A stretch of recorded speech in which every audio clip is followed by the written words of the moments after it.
Hi, Doug Cahill here, and I'm joined by Greg Keller, the Chief Technology Officer for JumpCloud. Hey, Greg.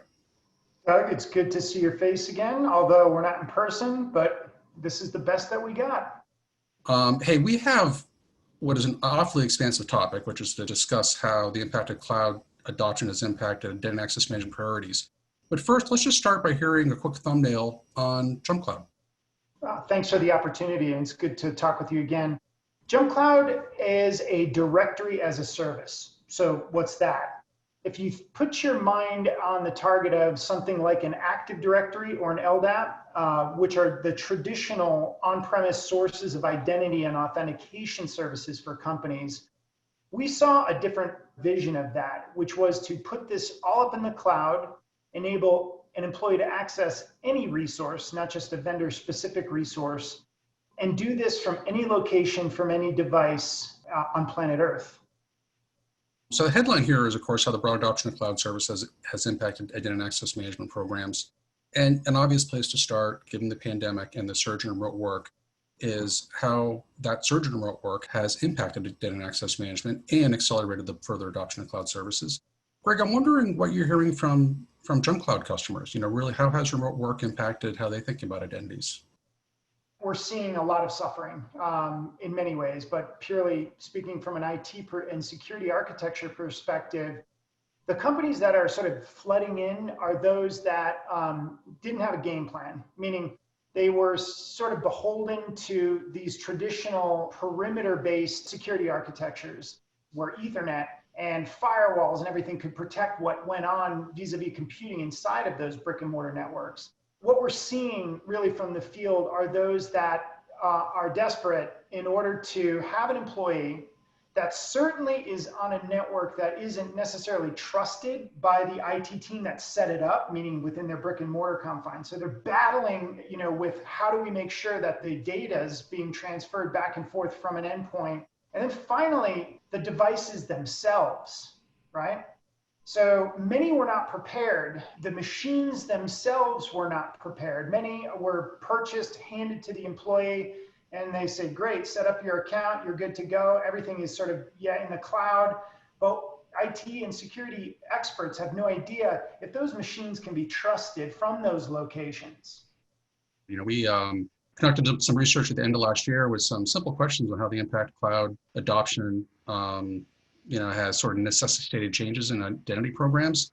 And almost half the respondents said, our organization's adoption of cloud service either has or will have a significant impact on how we think about identity and access management. More specifically, it was sort of areas around, hey, we want to start using MFA, maybe adaptive auth, we want to extend SSO to more cloud properties. And then fast forward to, late spring when we started to conduct research around work from home.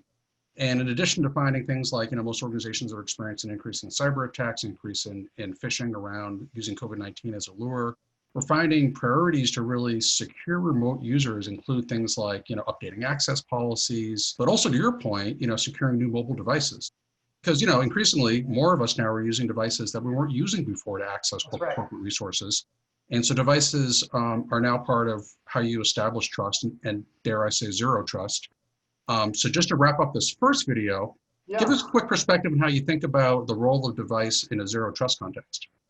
Even prior to COVID, our more sophisticated customers and the IT directors and security people that would, evaluate us and purchase us, they had already moved on from the concept of BYOD. Absolutely, positively not a way to keep your company secure. I mean, half these people are working on their son's, gaming laptop riddled with malware, and they're trying to access corporate resources from it. So you can't necessarily guarantee that you'll be safe. So a corporate managed machine, we had already seen a massive trend towards that.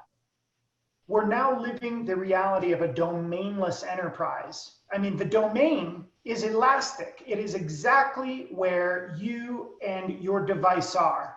We want to put that emphasis on where the device is, who is accessing and currently logged in with a valid session on that device, what security policies exist on that device, what applications, be it approved or nefarious, and the applications and files live on that device. And frankly, what is the security posture overall for that device? And this is what JumpCloud has become prior to COVID too. Change that password from within the confines of that box. Let the machine receive that securely. You can't phish a session inside of your box, especially if you're looking and have the appropriate security controls, looking for keystroking, etc. Let the machine assert your identity and those password changes back to wherever it needs to be securely. Yeah, Greg, you bet. I mean, great points. These are all attributes of identity in today's remote work reality, and really thinking, going from a domain view to a user perimeter view. So, hey, great conversation. Suffice to say, we've just scratched the surface. We look forward to sharing with you some more thoughts on how cloud and remote work has impacted identity access management priorities in the next video in this series.